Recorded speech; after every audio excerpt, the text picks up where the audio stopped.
সুনীল গঙ্গোপাধ্যায় লিখেছিলেন, আমায় অনুসরণ করে 28 বছর পেরিয়ে আসা শব্দ। এখন শব্দ সর্বশক্তিমান এবং নানা সময়ে নানা শব্দ নিয়ে রাজনীতি তোলপাড় হতেই থাকে। ঠিক এখন যেমন তোলপাড় হচ্ছে জাতীয় মানবাধিকার কমিশনের রিপোর্টে লেখা শব্দগুলো নিয়ে। ভোট পরবর্তী হিংসা নিয়ে হাইকোর্টে জমা পড়া রিপোর্টে বলা হচ্ছে, কবিগুরুর মাটিতে খুন, ধর্ষণ, ভিটাছাড়া হতে হয়েছে হাজার খানেক মানুষকে।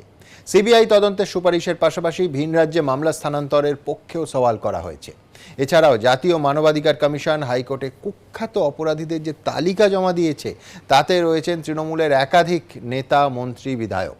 মুখ্যমন্ত্রী স্পষ্ট বলছেন, বিকৃত রিপোর্ট দেওয়া হয়েছে, পুরোটাই রাজনৈতিক উদ্দেশ্য প্রণোদিত, বাংলাকে বদনাম করার চেষ্টা। অন্যদিকে এদিনই রাষ্ট্রদ্রোহ আইন নিয়ে সুপ্রিম কোর্টের প্রশ্নের মুখে পড়ল কেন্দ্র। দেশের সর্বোচ্চ আদালত জানতে চাইল, স্বাধীনতার এত বছর পরেও ঔপনিবেশিক ওই আইনের প্রয়োজনটা কি। তবে এই অনুষ্ঠানের শুরুতেই আপনাদের দেখাবো ভোট পরবর্তী হিংসা নিয়ে জাতীয় মানবাধিকার কমিশনের রিপোর্টে ঠিক কী রয়েছে। এক ঝলকে দেখুন। পশ্চিমবঙ্গে আইনের শাসন বলে কিছু নেই, আছে শাসকের আইন। ভোট পরবর্তী অশান্তির অভিযোগের প্রেক্ষিতে ব্যঙ্গাত্মক ভঙ্গিতে এই ভাষাতেই রাজ্য সরকারের ভূমিকার তীব্র সমালোচনা করা হলো জাতীয় মানবাধিকার কমিশনের রিপোর্টে। পাশাপাশি ভোট পরবর্তী হিংসার ঘটনায় সিবিআই তদন্তের সুপারিশও করেছে কমিশন। এক কথায় বিস্ফোরক এই রিপোর্ট, ছত্রে ছত্রে রাজ্য সরকারের সমালোচনা। মঙ্গলবার কলকাতা হাইকোর্টে এই রিপোর্ট জমা দেয় জাতীয় মানবাধিকার কমিশনের তদন্ত কমিটি। ভোট পরবর্তী অশান্তির অভিযোগের প্রেক্ষিতে জেলায় জেলায় গিয়ে কমিটির সদস্যদের যে অভিজ্ঞতা হয়েছে তা নথিবদ্ধ করা হয়েছে রিপোর্টে। এতে দাবি করা হয়েছে, এত হিংসাত্মক ঘটনার পরও ক্ষতিগ্রস্তদের প্রতি রাজ্য সরকারের চরম উদাসীনতা প্রতিফলিত হয়েছে। রিপোর্টে সরাসরি অভিযোগ করা হয়েছে, প্রধান বিরোধী দলের সমর্থকদের ওপর প্রতিশোধমূলক হিংসা চালিয়েছে শাসক দল। বর্তমান পরিস্থিতির বর্ণনা করতে গিয়ে মানবাধিকার কমিশনের রিপোর্টে দাবি করা হয়েছে, অশান্তির বিরুদ্ধে পদক্ষেপ করতে রাজ্য সরকারের উদাসীনতা আসলে শাসক দলের সংঘবদ্ধ হিংসারই প্রমাণ, যা নেমে এসেছিল সেই সব ব্যক্তিদের ওপর যারা সেই দলগুলিকে সমর্থন করার সাহস দেখিয়েছিলেন, যারা গত বিধানসভা নির্বাচনে হেরে গেছে। পুলিশের ভূমিকার কঠোর সমালোচনা করে কমিশনের রিপোর্টে অভিযোগ করা হয়েছে, এই হিংসাত্মক ঘটনা রাজনীতিক আমলা এবং অপরাধীদের ক্ষতিকারক আঁতাত প্রকাশ্যে এনে দিয়েছে। এরই সঙ্গে সঙ্গে জাতীয় মানবাধিকার কমিশনের রিপোর্টে সুপারিশ করা হয়েছে, খুন, রহস্যজনক মৃত্যু, ধর্ষণের মতো গুরুতর অভিযোগে সিবিআই তদন্ত করানো উচিত। সিবিআই যে ঘটনা তদন্ত করবে তার বিচার প্রক্রিয়া ভিন রাজ্যে করাতে হবে। অন্যান্য মামলার ক্ষেত্রে বিশেষ তদন্তকারী দল বা সিট গঠন করা হোক। আদালতের পর্যবেক্ষণে সিটের তদন্ত প্রক্রিয়া চলুক। ফাস্ট ট্র্যাক কোর্ট গঠন করে দ্রুত বিচার প্রক্রিয়া শেষ করতে হবে।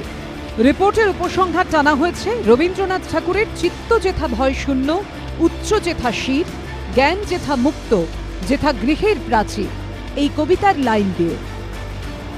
এরপরই রিপোর্টে দাবি করা হয়েছে, কবিগুরুর এই মাটিতে শেষ কয়েক মাসে খুন, ধর্ষণ, ভিটেছাড়া হতে হয়েছে হাজার খানেক মানুষকে। রিপোর্টে বলা হয়েছে, শাসক দলের সরকারি ক্ষমতাকে রাজনৈতিক স্বার্থে ব্যবহার করার প্রবণতা বন্ধ করা না গেলে এই রোগ অন্য রাজ্যে ছড়িয়ে পড়তে পারে। এমনটা ঘটতে থাকলে তা হবে ভারতের মতো মহান দেশে গণতন্ত্রের কফিনে শেষ পেরেক। তাই অবিলম্বে হিংসা বন্ধ করা দরকার। জাতীয় মানবাধিকার কমিশনের রিপোর্টে তার দল ও প্রশাসনের দিকে আঙুল ওঠায় পাল্টা আক্রমণ ছুড়ে দিয়েছেন Mamata Bandyopadhyay. People violence, it was under election commission, it was not with us. They're speaking just like a get liar. Sorry, liar is an unparliamentary word. They're misleading the people and distorting the facts. নানা রকম চক্রান্ত চলছে কিছু impartial ইনস্টিটিউশনকেও দখল করে। এনএইচআরসির যে প্রথম লাইনটা দেখে নেবেন, যে রুল অফ ল পশ্চিমবঙ্গে নেই, মানে আইনের শাসন নেই, শাসকের আইন চলে। এর থেকে লজ্জা এই সরকারের তো আজকে এই এনএইচআরসি রিপোর্ট দেখার পরে পদত্যাগ করেনি। এটা এখন ন্যাশনাল ইস্যু। কোর্ট কি করে আমরা দেখব, কোর্ট মানুষকে বাঁচাবে। এনএইচআরসির বিস্ফোরক রিপোর্টই রাজ্য রাজনীতিতে ঝড় তুলেছে।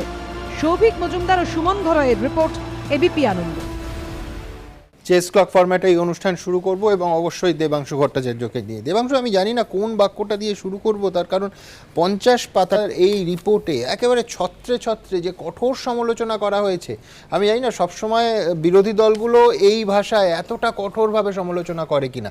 আমি একেবারে যদি শেষ পাতাটায় আসি, ফাইনাল থটসে বলা হচ্ছে যে প্রবল সরকারি ব্যবস্থার পুরোটা the entire might of government machinery, তাকে ব্যবহার করে শাসক দলের রাজনৈতিক উদ্দেশ্য পূরণ হচ্ছে। Furthering the political objectives of the party in power, সেখানেই থামা হচ্ছে না, তারপরে বলা হচ্ছে if the mentioned worrisome trend is not arrested the disease may spread to other states also, this may well be the death knell of democracy in this great nation. অর্থাৎ এই মহান দেশের গণতন্ত্রের মৃত্যু ঘণ্টা বেজে যাবে যদি না এই অসুখকে এক্ষুনি সারানো না হয়। দেবাংশু, তোমার সময় শুরু ঠিক এখন।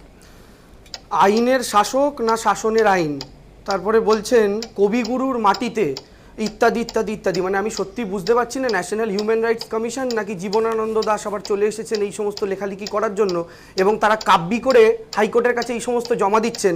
এবং আমার সত্যি বলছি, আমার এই রিপোর্টটা, প্রথম প্রশ্ন হচ্ছে রিপোর্ট যেটা হাইকোর্টের কাছে জমা পড়ার কথা ওটা হাইকোর্টের আগে সংবাদ মাধ্যমের কাছে কি করে চলে আসে?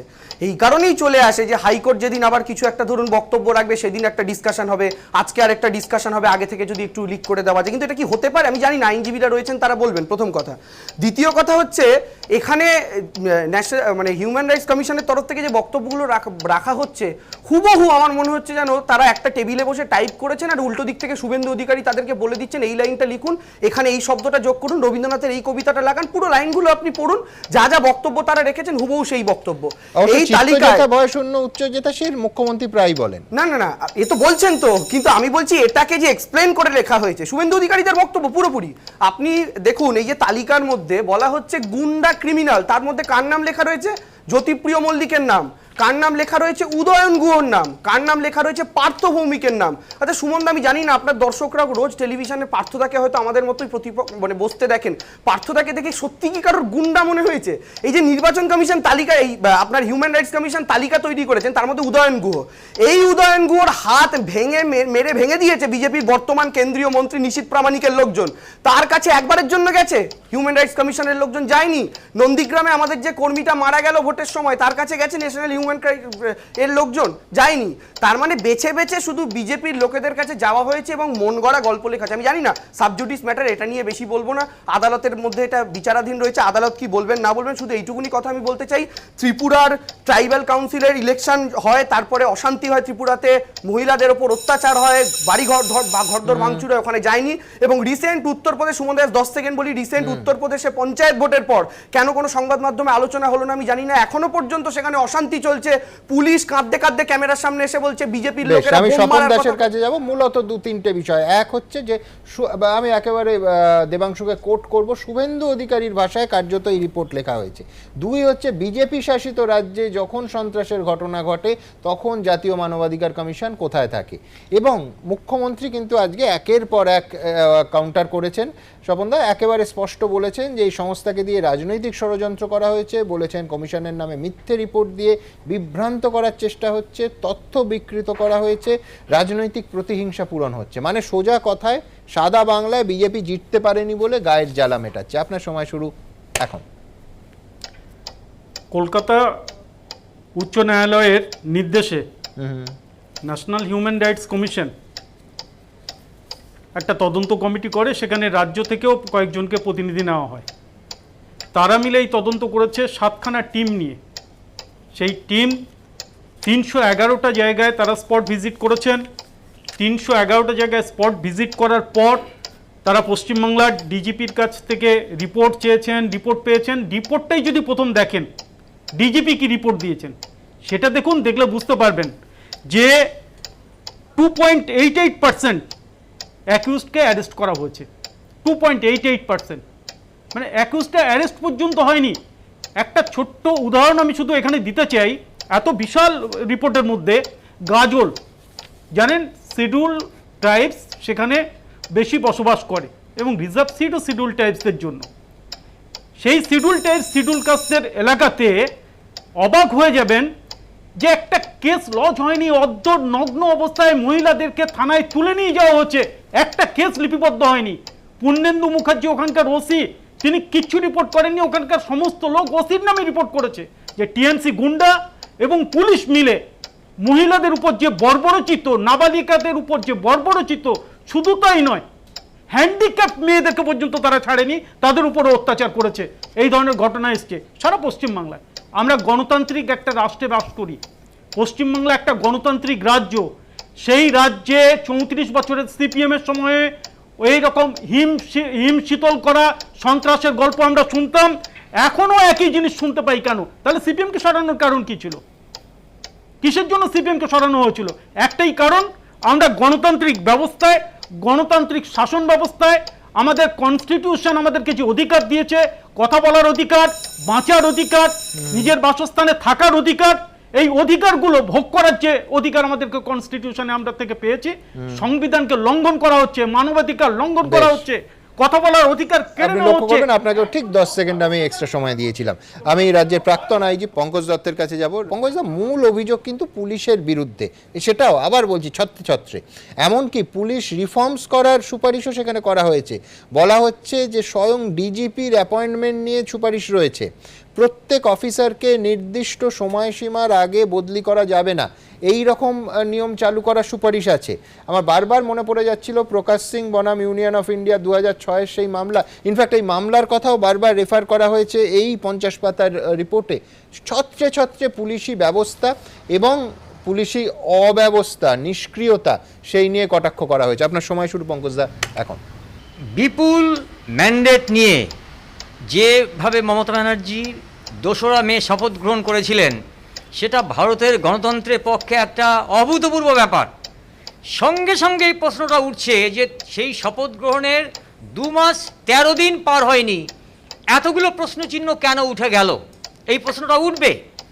সঙ্গে সঙ্গে আপনাকে মনে রাখতে হবে যে এই যে আজকে ন্যাশনাল হিউম্যান রাইটস কমিশনকে আপনারা বিদ্ধ করছেন, ন্যাশনাল হিউম্যান রাইটস কমিশন কিন্তু হেঁটে হেঁটে হাঁটি হাঁটি পা পা করে আসেনি।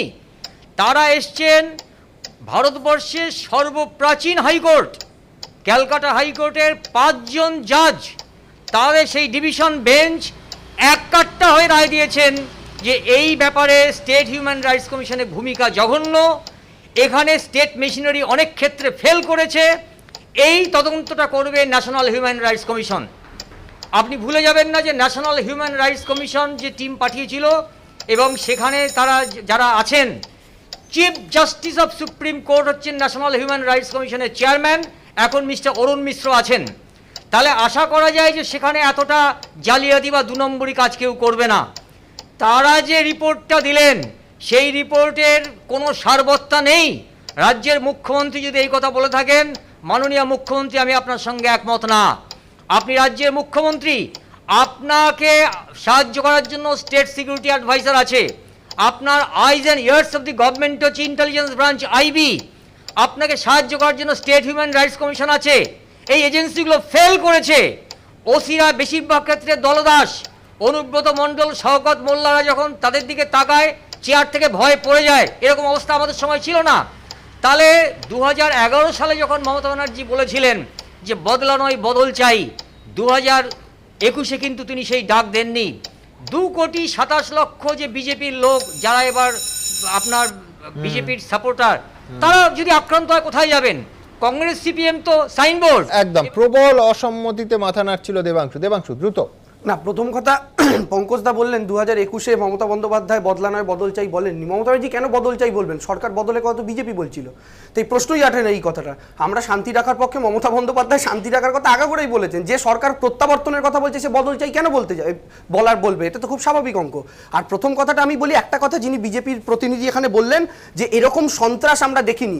যখন দিলীপ ঘোষেরা প্রতিদিন আমরা নির্বাচনের আগে দেখেছি, দিলীপ ঘোষ থেকে শুরু করে রাহুল সিনহারা ধোলাই হবে, পেটাই হবে, মেরে দেবো, কেটে দেবো, পুঁতে দেবো, মাটিতে পুঁতে দেবো, সেই সময় দিলীপ বাবুরা যখন প্রতিদিন তাদের কর্মীদের সামনে এই বক্তব্যগুলো রাখতেন, আর তাদের কর্মীরা যখন গ্রাউন্ডে গিয়ে সাধারণ মানুষদের এই বক্তব্যগুলো রেখে উত্তেজিত করতেন, ল এন্ড অর্ডার কার হাতে?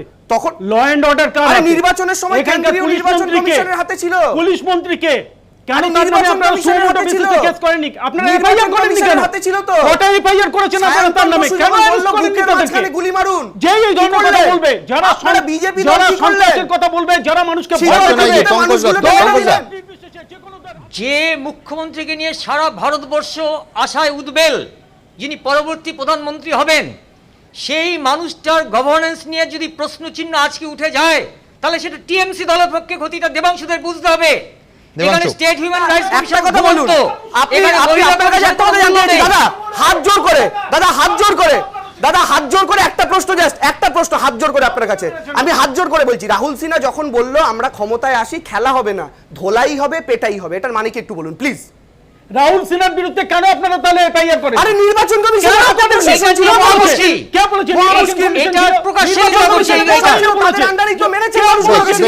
আমি পরবর্তী প্রতিবেদনে যাব। খানিকক্ষণ আগে দেবাংশু উল্লেখ করছিল যে নটোরিয়াস ক্রিমিনাল, কুখ্যাত অপরাধী, সেই তালিকা একটি অ্যানেক্সচারকে, সেই অ্যানেক্সচারকে কলকাতা হাইকোর্টে জমা দিয়েছে জাতীয় মানবাধিকার কমিশন, এবং সেখানে বিধায়ক, ক্যাবিনেট মন্ত্রী, নেতাদের নাম তো রয়েইছে, জ্যোতিপ্রিয় মল্লিক, পার্থ ভৌমিক, উদয়ন গুহ থেকে শওকত মোল্লা, জীবন সাহাদের নাম রয়েছে সেই তালিকায়। দেখুন, জ্যোতিপ্রিয় মল্লিক, পার্থ ভৌমিক, উদয়ন গুহ, শওকত মোল্লা, তৃণমূলের এই হেভিওয়েট নেতামন্ত্রী বিধায়করাই নাকি কুখ্যাত দুষ্কৃতী এবং গুন্ডা। রাজ্যে ভোট পরবর্তী অশান্তি নিয়ে কলকাতা হাইকোর্টে তালিকা তুলে ধরে এমনই বিস্ফোরক দাবি করল জাতীয় মানবাধিকার কমিশনের বিশেষ কমিটি। যদিও এই রিপোর্টকে হাস্যকর ও রাজনৈতিক উদ্দেশ্য প্রণোদিত বলে উড়িয়ে দিয়েছেন তৃণমূলের মন্ত্রী বিধায়করা। অত্যন্ত দুঃখের সঙ্গে অত্যন্ত লজ্জা লেগেছে আমার, এবং আমার নামে পশ্চিমবঙ্গের কোনো থানায় এফআইআর তো জুড়ে কথা, একটা যদি জিডি পান আমি তাকে পুরস্কৃত করব, আইন অনুযায়ী ব্যবস্থা নেওয়া হবে, এই প্রয়োজনে মানহানি মামলা হবে। রিপোর্টটা যে উদ্দেশ্য প্রণোদিতভাবে তৈরি করা হয়েছে এই নামগুলো দেখেই সেটা বোঝা যায়, কারণ আমার বিরুদ্ধে একটা মাছি মারারও কেস নেই আজ অব্দি। হ্যালো, ভিন্ডিকটিভ বইতে এইসব নামগুলো ইচ্ছাকৃতভাবে দেওয়া হয়েছে। জাতীয় মানবাধিকার কমিশনের বিশেষ কমিটির দেওয়া কুখ্যাত দুষ্কৃতীর তালিকায় নাম রয়েছে প্রাক্তন মন্ত্রী ও তৃণমূল বিধায়ক উদয়ন গুহ, বিধানসভা নির্বাচনে নন্দীগ্রামের তৃণমূল প্রার্থী মমতা বন্দ্যোপাধ্যায়ের নির্বাচনী এজেন্ট শেখ সুফিয়ান, বর্ধমান দক্ষিণের তৃণমূল বিধায়ক খোকন দাসের নামও।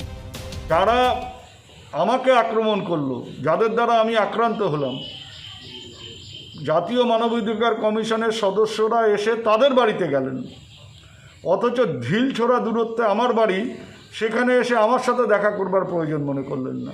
এটা হচ্ছে পক্ষপাতিত্ব, শুভেন্দু অধিকারীর নির্দেশে এই জাতীয় মানবাধিকার করছে, অতএব এটা হচ্ছে জাতীয় মানবাধিকার না, ওটা যে বিজেপির মানবাধিকার কমিশন। এইগুলো রাজনীতি উদ্দেশ্য প্রণোদিত কথা, এ ব্যাপারে আমি কিছু বলবো না, আমার দল যে সিদ্ধান্ত নেবে সেটাই সিদ্ধান্ত।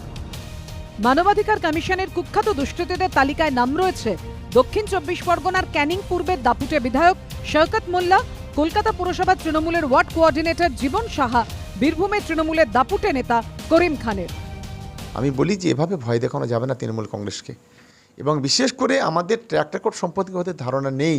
এটা একতরফা হয়েছে, এটা আমাদেরকে বলার সুযোগ দেওয়া উচিত ছিল। কেন দেওয়া হলো, কি জন্য দেওয়া হলো, কি কারণে দেওয়া হলো, কিছুই জানলাম না, অভিযুক্ত বানিয়ে দেওয়া হলো। সব মিলিয়ে জাতীয় মানবাধিকার কমিশনের বিশেষ কমিটির দেওয়া এই তালিকা যেন আগুনে ঘৃতাহুতির কাজ করলো। এবিপি আনন্দ। সুমন বন্দ্যোপাধ্যায়ের কাছে যাব। আপনি দেখলেন তালিকা, দীর্ঘ তালিকা, তার একটা অংশ, সামান্য অংশ দেখাতে পারলাম, অ্যানেক্সচার কে, এবং কমিশন বলছে যে এই প্রভাবশালীদের কারণেই এফআইআর কম হয়েছে, গ্রেফতার কম হয়েছে। সুমনবাবুর সময় শুরু এখন। না দেখুন, আমি খালি দুটো কথা বলবো, যে একটু আগের আলোচনায় উঠেছিল না যে ইসি ইলেকশন কমিশন কেন ব্যবস্থা নেয়নি সেই সময় রাহুল সিনহার বিরুদ্ধে। আসলে অশোক লাভাসা কেউ হতে চায়নি 2019-এর লোকসভা নির্বাচনের পরিপ্রেক্ষিতে। আর আরেকটা কথা বলি, কেন্দ্রীয় বিজেপির যে কেন্দ্রীয় মন্ত্রিসভা, তার 42% বিরুদ্ধে ফৌজদারি অভিযোগ রয়েছে। ফলে যখন কথা উঠবে তখন কিন্তু নিজেদের স্লেটটা পরিষ্কার করে তবে বলবেন। আমি বলছি যে এই রিপোর্ট তো উদ্দেশ্য প্রণোদিত বটেই, কিন্তু যে সব থেকে বেশি অসন্তুষ্ট হচ্ছেন তিনি হচ্ছেন রামচন্দ্র।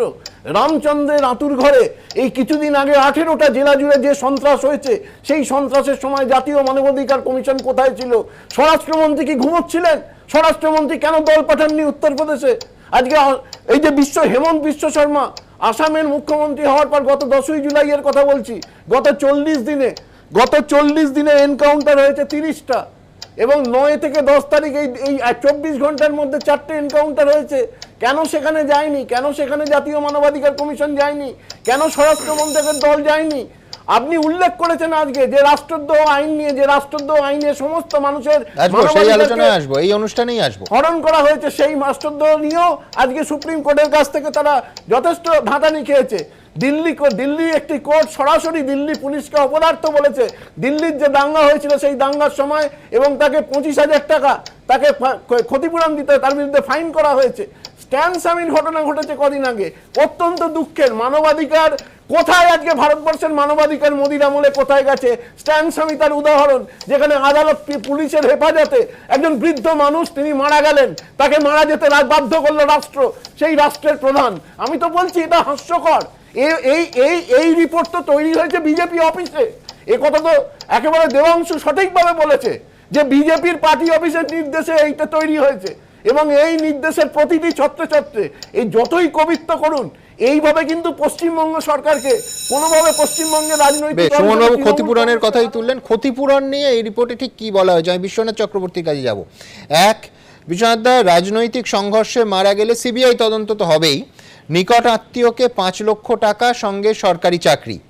2, শ্লীলতাহানির ঘটনায় 2 লক্ষ টাকা। 3, লুটপাট এবং গুরুতর আঘাতের ক্ষেত্রে 1 লক্ষ টাকা।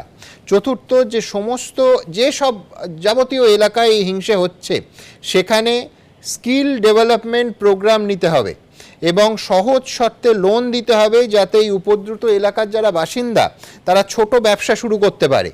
তারপর ঘর ছাড়াদের জন্য স্পেশাল কেয়ার হোম তৈরি করতে হবে।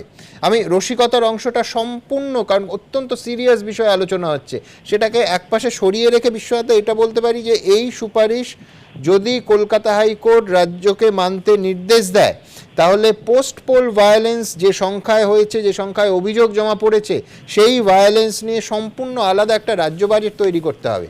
বিশ্বনাথ চক্রবর্তীর সময় শুরু এখন। দেখুন কি হবে সেটা তো হাইকোর্টের উপর নির্ভর করবে, কিন্তু রাজ্য মানবাধিকার কমিশন আরেকটা ছিল, আমরা কিন্তু দেখলাম একটা কমপ্লেনও জমা পড়েনি। মানে আমার প্রশ্নটা হচ্ছে যে মানবাধিকার রক্ষার দায়িত্বটা কিন্তু কেন্দ্র রাজ্য দুটো সরকারেরই, এবং মানবাধিকার রক্ষার প্রশ্নটা কোনো মতেই অবহেলা করা যায় না। আমরা দেখেছি পোস্ট ইলেকশন ভায়োলেন্স কিভাবে হয়েছে। স্বয়ং মুখ্যমন্ত্রী বলেছেন যে 2 তারিখ থেকে 5 তারিখের মধ্যে 17 জন লোক মারা গিয়েছে বিভিন্ন দলের, এবং তার পরবর্তী পর্যায়ে হিংসাতে 41 জন শুধু প্রধান বিরোধী দলের লোক মারা গেছে, এবং নির্বাচন সময়ে 50 জন লোক মারা গেছে। আমাদের রাজ্যের হিংসা এখন অন্য রাজ্য গ্রহণ করছে। আজকে উত্তরপ্রদেশ থেকে শুরু করে বিভিন্ন রাজ্যে যে হিংসা হচ্ছে, অনেকেই বলতে শুরু করেছেন সমাজ বিজ্ঞানের শিক্ষকরা, গবেষকরা, যে পশ্চিমবাংলা থেকে হিংসা ব্যবহার করে রাজনীতিতে নিজের আধিপত্য বজায় রাখার চেষ্টা করছে অন্য রাজ্যের রাজনীতিবিদরা। আমাদের থেকে খুব খারাপ জিনিসগুলো তারা শিখছেন। এবং যে প্রশ্নটা সবচেয়ে গুরুত্বপূর্ণ প্রশ্ন, সেটা হলো যে আমরা এটাকে কি করে অস্বীকার করি যে মানুষগুলো মারা গেছে, যে লোকগুলো বাড়িঘর ভেঙেছে, যে লোকগুলো অন্য রাজ্যে অবস্থান নিয়েছিল, সেই কথাগুলো তো সত্যি। কোন রাজনৈতিক দল হতে পারে? বিভিন্ন রাজনৈতিক দলের হতে পারে, তারা শুধু বিজেপির নাও হতে পারে, তারা আইএসএফ হতে পারে, তারা কংগ্রেস হতে পারে, তারা সিপিএম হতে পারে, তারা তৃণমূল হতে পারে, কিন্তু আমার রাজ্যের সহনাগরিকরা মারা যাচ্ছে। আমাদের সহনাগরিকদের আমাদের রাজনীতির হিংসার শিকার হচ্ছেন তারা, এটা তো বাস্তব। এবং আমরা 2011 সালের আগে দিনের পর দিন বামেদের সমালোচনা করেছি এবং একটা পরিবর্তনের যে স্বপ্ন দেখেছিলাম, সেখানে বলা হয়েছিল রাজনীতি হিংসা মুক্ত পশ্চিমবাংলা। আর পশ্চিমবাংলা প্রতিনিয়ত রাজনীতি হিংসার স্থায়ী আসন নিয়েছে। একটা স্ট্রাকচারাল ফর্ম আমরা দেখতে পাচ্ছি। যে প্রশ্নটা ইম্পর্টেন্ট, তু ম্যামে না করে এই হিউম্যান রাইটস কমিশন কতটুকু মানবেন না মানবেন সেটা তো হাইকোর্টের বিচারের দিন বিষয়, তদন্ত সাপেক্ষ। এটা কেবলমাত্র সুপারিশের ভিত্তিতে তদন্ত হবে, হাইকোর্টে বিচার হবে বা বিচার প্রক্রিয়ার মধ্য দিয়ে শাস্তি হবে। কিন্তু শাস্তি যদি আমরা না দিতে পারি, তাহলে হিংসা কিন্তু চিরস্থায়ী ভাবে থাকবে। একদম। সুমন বন্দ্যোপাধ্যায়, বিশ্বনাথ চক্রবর্তী। আমি জাস্ট একটা কথা একটু বিশ্বনাথদাকে আবার মনে করিয়ে দেবো যে বিশ্বনাথদার বহু ভক্ত তারা বলছেন যে বিশ্বনাথদা রাজনৈতিক বিশ্লেষক হিসেবে কাঠঠোকরা হয়ে গেছেন, প্রতিদিন ঠোকরাতে ঠোকরাতে ঠোকরাতে ঠোকরাতে আজকে সমস্যাটা এমন জায়গায় চলে গেছে না। বিশ্বনাথদা কিন্তু যা বলছেন নির্দিষ্ট দলের কথা বলছেন, আপনি মাঝরাঙা হন, বিশ্বনাথদাকে বলবো আপনি মাঝরাঙা হন, তবু তো একটা বৈচিত্র্য থাকবে। রাজনৈতিক বিশ্লেষক হিসেবে সারা ভারতবর্ষ জুড়ে মানবাধিকার যেভাবে লুণ্ঠিত হচ্ছে তার বিরুদ্ধে দুটো কথা বলুন, সেই কথাগুলো উল্লেখ করুন যে মোদির আমলে মানবাধিকার কমিশন কিভাবে কিরকম কাজ করছে। আজকে আপনি বলুন যে ইউএপিএ ধারা, এই যে ইউএপিএ ধারা কিভাবে অপব্যবহার হচ্ছে। আমরা পশ্চিমবঙ্গ থেকে ভারত ভ্রমণ করে আন্তর্জাতিক দিকে চলে যাচ্ছি, আসবো সুপ্রিম কোর্টের কথায় আসবো, কিন্তু তার আগে পরের প্রতিবেদন অবশ্যই আজকে কমিশনের রিপোর্ট নিয়ে, যেখানে ছত্রে ছত্রে আবার বলছি আইন শৃঙ্খলা নিয়ে তীক্ষ্ণ সমালোচনা, বলা হয়েছে যে অগ্রাধিকারের ভিত্তিতে তদন্ত হয়নি, যে ধারা দেয়া হয়েছে অপরাধের তুলনায় তা লঘু ধারা দেয়া হয়েছে, এবং যে দুষ্কৃতীরা শাসক পক্ষের হয়ে কাজ করেছে তাদের বিরুদ্ধে পদক্ষেপ নেওয়ার সাহস নাকি পুলিশের নেই। এবং অবশ্যই অবধারিতভাবে যা দেখছেন স্টুডিওতে, রাজনৈতিক চাপানুতর শুধু স্টুডিওতে নয়, রাজ্য রাজনীতিতে স্টুডিওর বাইরেও শুরু হয়ে গেছে। দেখুন, ভোট পরবর্তী হিংসায় তদন্ত করুক সিবিআই, বিচার হোক অন্য রাজ্যে।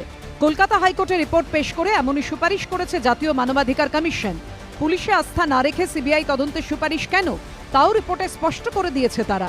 জাতীয় মানবাধিকার কমিশনের রিপোর্টে 13 নম্বর পাতায় বলা হয়েছে, 2রা মে থেকে 20শে জুন পর্যন্ত রাজ্য পুলিশের ডিজির দপ্তর থেকে হিংসা সংক্রান্ত যে তথ্য দেওয়া হয় তা বিশ্লেষণ করে দেখা গেছে খুনের মামলায় মোট অভিযুক্তের মধ্যে গ্রেফতার হয়েছে 35%, এখনও হেফাজতে রয়েছে 35% অভিযুক্ত। ধর্ষণের চেষ্টা, যৌন নিগ্রহ, শ্লীলতাহানির মামলায় গ্রেফতার হয়েছে 21% অভিযুক্ত, এখনও হেফাজতে রয়েছে 4% অভিযুক্ত। গুরুতর আঘাতের মামলায় 16% অভিযুক্ত গ্রেফতার হয়েছে, আর 2.5% অভিযুক্ত এখনও হেফাজতে রয়েছে।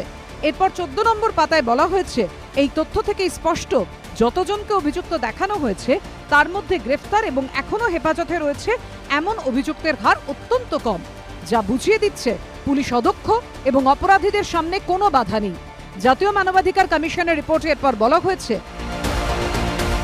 অগ্রাধিকারের ভিত্তিতে তদন্ত হয়নি, অনেক মামলায় যে ধারা দেয়া হয়েছে তা অপরাধের তুলনায় যথেষ্ট নয়।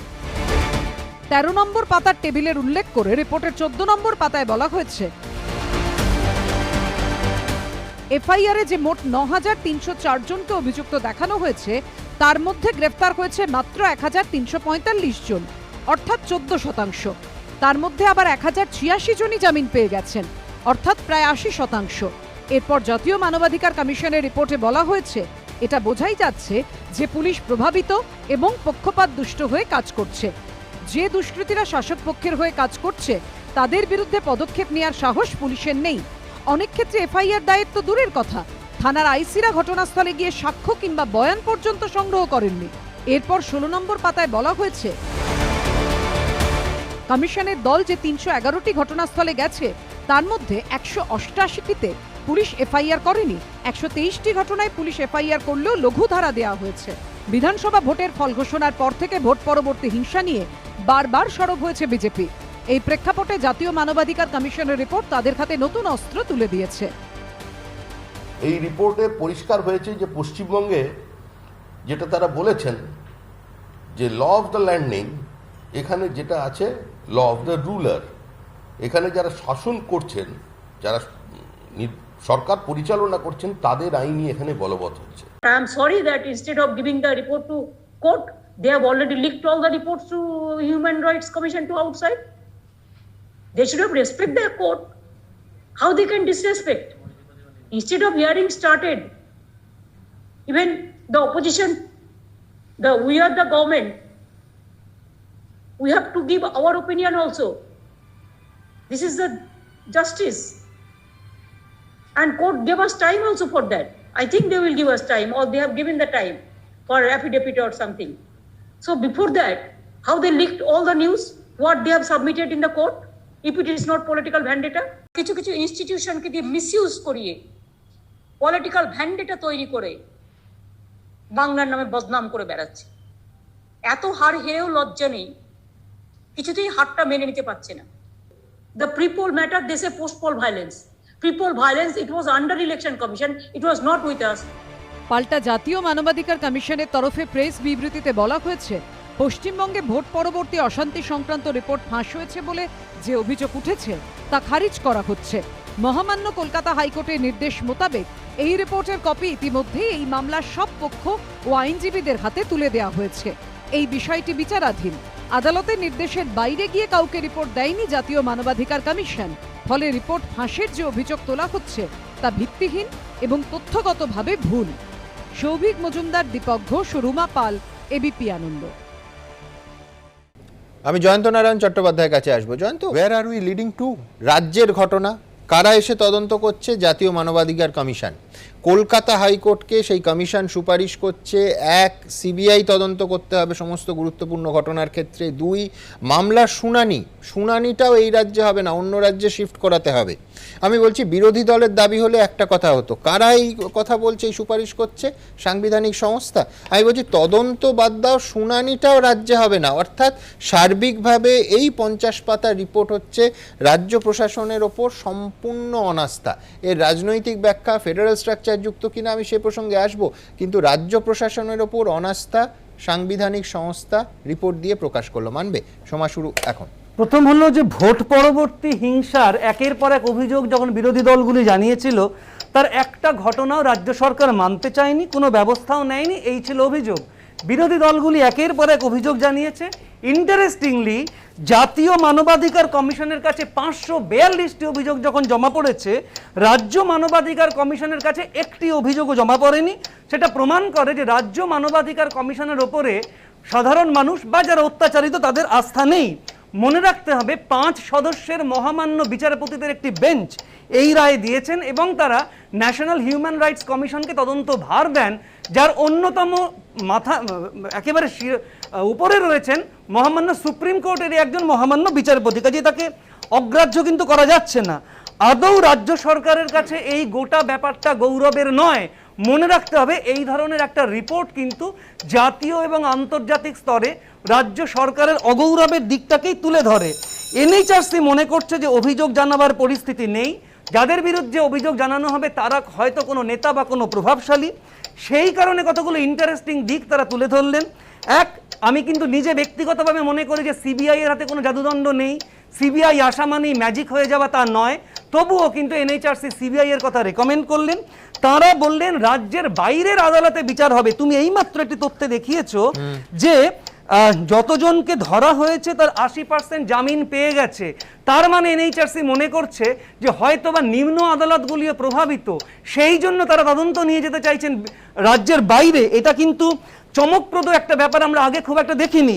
আর একটা কথা বলেছেন যে কোর্ট মনিটরড এসআইটি দিতে হবে, যে স্পেশাল ইনভেস্টিগেশন টিম সেটা মনিটর করবে কোর্ট। কাজেই যে একটা আশঙ্কার মেঘ দেখা যাচ্ছে যে এইভাবে তদন্ত হলে বা এনএইচআরসির রেকমেন্ডেশনটা প্রভাবিত কিনা, কোর্ট মনিটর এসআইটি যখন তারা চাইছেন, রেকমেন্ড করছেন, বোঝা যাচ্ছে যে তারা কিন্তু একটা নিরপেক্ষতা চাইছেন। একদম জয়ন্ত ঠিক যেখানে শেষ করলো, আমি সেই পয়েন্টটাকে আরেকটু ইলাবোরেট করে মানবাধিকার কর্মী রঞ্জিত সুরের কাছে যাব। রঞ্জিত দা, সিবিআই গুরুতর অপরাধের মামলাগুলো তদন্ত করবে, আর যে মামলাগুলো তত গুরুতর নয় সেগুলো কারা করবে? সিট করবে। আমি বলছি রাজ্য পুলিশের অন্তর্গত সিট করবে, কেউ এতে স্বস্তির নিঃশ্বাস ফেলতে পারেন, কিন্তু ব্যাপারটা তা নয়। সেই সিটের তদন্ত করতে হবে কোর্ট মনিটর। অর্থাৎ সেক্ষেত্রেও আমি রাজ্য প্রশাসনের ওপর আস্থা রাখতে পারছি না, আমি কোর্ট মনিটর করবে সেই তদন্তের। নিঃসন্দেহে দেবাংশুরা বলবে যে যুক্তরাষ্ট্রীয় কাঠামোয় আঘাত ইত্যাদি ইত্যাদি, ফেডারেল স্ট্রাকচার বিরোধী, কিন্তু মানবাধিকার কর্মী হিসেবে আজকের এই 50 পাতার রিপোর্টকে ইন আ নাটশেল আপনি কিভাবে দেখছেন? দেখুন, সামগ্রিকভাবে যেটা হচ্ছে যে এই মানবাধিকার লঙ্ঘন নিয়ে যে আলোচনাটা হচ্ছে, এটাকে আমরা পজিটিভ জায়গা থেকে দেখছি। কারণ এই যে একটা কথা আছে না যে মরা করতে করতে রাম রাম হয়, আমরাও সেইভাবেই দেখছি যে এই যে মানবাধিকার লঙ্ঘন, মানবাধিকার কমিশন নিয়ে আলোচনা হচ্ছে, গত 25 বছরে জাতীয় মানবাধিকার কমিশনের ভূমিকা, আমাদের রাজ্যে মানবাধিকার কমিশনের ভূমিকা, এই সমস্তটা কিন্তু আজকে আলোচনায় এসে যাবে। এটা হচ্ছে এই গোটা ঘটনার পজিটিভ দিক। নেগেটিভ দিক হচ্ছে এই যে জাতীয় মানবাধিকার কমিশনের মতো একটা সংস্থাকে যেভাবে রাজনৈতিক প্রয়োজনে ব্যবহার করা হচ্ছে, এটাও কিন্তু খুব উদ্বেগের দিক। চিরকালে এই ধরনের সংস্থাগুলো রাজনীতির হাতিয়ার ছিল, কিন্তু এত উদগ্রভাবে রাজনৈতিক হাতিয়ার হিসেবে ব্যবহার করা, এটা কিন্তু খুব উদ্বেগের দিক। এই যে টিমটা তদন্ত করেছে, এটা মানবাধিকার কমিশনের টিম হলো, এর প্রধান কিন্তু হচ্ছে আইবির লোক, তিনি আইবির প্রধান ছিলেন এখানে, এবং টিমের মধ্যে একজনও গুরুত্বপূর্ণ জুডিশিয়াল মেম্বার নেই, এটাও আপনাদেরকে মাথায় রাখতে হবে। আর যে টিমটা আপনার যে রিপোর্টের কথা বলছেন, সেই রিপোর্টও খুব একদেশদর্শী, একচোখো। কিভাবে? ধরুন বিজেপির কথা বারবার বলছে প্রধান বিরোধী দল, কিন্তু আইএসএফ বা সিপিএম এর যে কর্মীরা আক্রান্ত হয়েছে তাদের কথা রিপোর্টে বিন্দুমাত্র উল্লেখ করা নেই। এবং মানে সুপারিশের প্রশ্ন বা যে নেতাদের নাম করা হয়েছে, যাদেরকে দুষ্কৃতী বলে চিহ্নিত করা হয়েছে, কিন্তু বিজেপি নেতাদের একজনেরও নাম নেই। আমরা অর্জুন সিং থেকে নিশীথ প্রামাণিক থেকে বা অর্জুন সিং এর ভাইপো শালাবাবু যিনি আছেন তাদের নাম আমরা কিন্তু একটা নামও দেখতে পাচ্ছি না। কাজে একচক্ষমী রিপোর্টের মধ্যে কিন্তু বারবার আমরা দেখতে পাচ্ছি। ধরুন অন্য দিক থেকে যে সুপারিশের জায়গায় যে এই সুপারিশের এখতিয়ার কতটা তাদের ছিল, এই প্রশ্নটাও কিন্তু খুব গুরুত্বপূর্ণ। ধরুন সুপারিশের জায়গায় যে প্রশ্নগুলো আপনারা বললেন যে বিচার ব্যবস্থার প্রতি অনাস্থা, পুলিশের প্রতি অনাস্থা ইত্যাদি ইত্যাদি, কিন্তু আমি বা অন্য বিতর্কে যে পরিসংখ্যান, আমি শুধু ডিজিপির যে সংখ্যাটা যেটা বলছি, ডিজিপি একটা রিপোর্ট দিয়েছে যে ডিজিপি বলছে 2 মে থেকে জুন মাসের 20 তারিখ পর্যন্ত রাজ্যে খুন হয়েছে 29 জন এবং নারী ধর্ষণের ঘটনা ঘটেছে 12টা, 391 জন গুরুতর আহত, লুটতরাজের ঘটনা 940টা, হুমকি ও ভয় দেখানো 562টা ঘটনা। এই যে তথ্য যে পরিসংখ্যান ডিজিপি রাজ্যের ডিজি দিয়েছে কমিশনকে, তদন্ত কমিশনকে, তা থেকে কিন্তু দেখা যায় যে পরিসংখ্যান বা ঘটনাবলী যে কমিশন যে রিপোর্টটা দিয়েছে তার মধ্যে যথেষ্ট বাস্তবতা আছে। আমি স্বপন দাস কাছে আসবো। স্বপন দা, একেবারে পরিষ্কার রঞ্জিত চুর খুশি যে মানবাধিকার নিয়ে এত কথা হচ্ছে, খানিকক্ষণ পর আমি পরবর্তী সুপ্রিম কোর্ট কি বলেছে তাতেও আসবো, কিন্তু রঞ্জিত চুর বলছেন যে পুরো রিপোর্টটার মধ্যে একটা রাজনৈতিক একচোখামি আছে। আমি তো আপনাকে আমার বক্তব্যের সময় বলেছিলাম যে একটা কথা শুনেছিলাম, কাকের মাংস খায় না। এবং এবারের নির্বাচনে 94% মুসলিম ভোট পোল হওয়ার, যার বেশিরভাগই তৃণমূল কংগ্রেস পেয়েছে। মাত্র 3-4 জায়গা, ভাঙড়, আমডাঙ্গা, ক্যানিং, এরকম 3-4 জায়গায় যেখানে মুসলিমরা। রঞ্জিত দা যেটা মিন করছেন সেটা হচ্ছে বিরোধী দল হিসেবে শুধুমাত্র বিজেপিকে অগ্রাধিকার দেওয়া হয়েছে, অন্য বিরোধী দল বামপন্থীরা হতে পারেন, কংগ্রেস হতে পারে, আইএসএফ হতে পারে, তাদের উল্লেখ করা হয়নি, তাদের যথেষ্ট তাদের প্রতি জাস্টিস করা হয়নি এই 50 পাতা রিপোর্টে। না, এই রিপোর্টটা তো দেখুন, রিপোর্টটা আমার মতো প্রত্যেকেই বোধহয় সবটা এখনো পড়ে উঠতে পারেননি, এবং সেখানে অবজারভেশন আছে পশ্চিমবাংলার ল অ্যান্ড অর্ডার নিয়ে। সেখানে প্রথমেই বলেছে এখানে কি আইন চলছে, কি শাসন চলছে, সেগুলো নিয়েই বলা আছে। এটা সার্বিকভাবে দেখতে গেলে যে পশ্চিমবাংলায় পুলিশের প্রতি এখানে বারবার বলা হচ্ছে প্রধান বিরোধী দল এবং বাকি যে বিরোধী দলগুলো আক্রান্ত হয়েছে কংগ্রেস, সেগুলো কিন্তু একবার উচ্চারিত হয়নি। এখানে তো প্রধান বিরোধীকে নির্দেশ করা হয়েছে দুষ্কৃতী বলে, সেইখানেও কিন্তু কোনো প্রধান বিরোধী দল হিসেবে খুব সহজ, যেটা বিজেপির তরফ থেকে যিনি প্রতিনিধি রয়েছেন তিনি যে কথাটা বলছেন, আমি খুব সহজভাবে যেটা বলতে চাইছি, ত্রিপুরাতে যখন এপ্রিল মাসে অশান্তি হলো, ওখানকার রাজ্যের মানুষ আহত হয়েছিলেন, আক্রান্ত হয়েছিলেন, সেটা ওখানকার বিজেপি, ওখানকার সিপিএম কংগ্রেসের প্রতিনিধিরা বলেছেন, ওখানকার নেতারা। উত্তরপ্রদেশে গত এতদিন ধরে চললো, উত্তরপ্রদেশে উন্নাও দেখেছি, হাতরাস দেখেছি। আমার বক্তব্য হচ্ছে সেখানে কিন্তু কেন্দ্রীয় সরকারের মনে হয়নি এই ন্যাশনাল হিউম্যান রাইটস কমিশনকে পাঠানোর দরকার হচ্ছে। প্রথম কথা, এটা জনতার জন্য, মানে সাধারণ মানুষের বোঝার জন্য, সুবিধার জন্য। দ্বিতীয় কথা কি, একটা কথা যেটা ওখান থেকে বিশ্বনাথ দা বলছিলেন যে যারা ঘর ছাড়া, এই ঘর ছাড়া ব্যাপারটা বড্ড ডাইসি সুমনদা। কারণ হচ্ছে আজকে আমি নিজের ইচ্ছায় ঘর ছেড়ে যাচ্ছি না, আমাকে ঘর থেকে তাড়িয়ে দেওয়া হচ্ছে, এই দুটোই কিন্তু ঘর ছাড়ার মধ্যে পড়ে। আমি আমার এলাকার কথা আপনাকে বলতে পারি, আমার এলাকার কথা বলতে পারি, না আমি আপনাকে বলছি বিজেপির বিভিন্ন নেতা কর্মীরা যারা, আমাকে বলতে দিন না, তারপর আপনি অদ্ভুত না কিম্ভূত কিমাকার বলবেন।